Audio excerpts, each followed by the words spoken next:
Like, oh my gosh. Urban Decay sent me a PR package. It's limited edition. New Naked palette. It looks like they're doing a relaunch. Certificate of authenticity. Let's open it up. Ooh. The original nude that broke the internet. It's true. Everyone had a Naked palette. Look at the luscious colors. Look inside. This is the OG lineup. I remember. I used Smog so much back in the day. But the colors look pretty much the same. Comes with the eyeshadow brush. And it also comes with the Urban Decay eyeshadow primer. So I'm going to take my favorite color, Smog. Put it in the crease. Oh, this is gorgeous. Next, I'm going to try Dark Horse. This color is so gorgeous.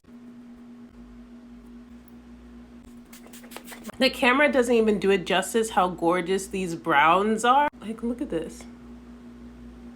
Thank you so much to Urban Decay for relaunching their Naked palette. This is going to be in my arsenal for a while.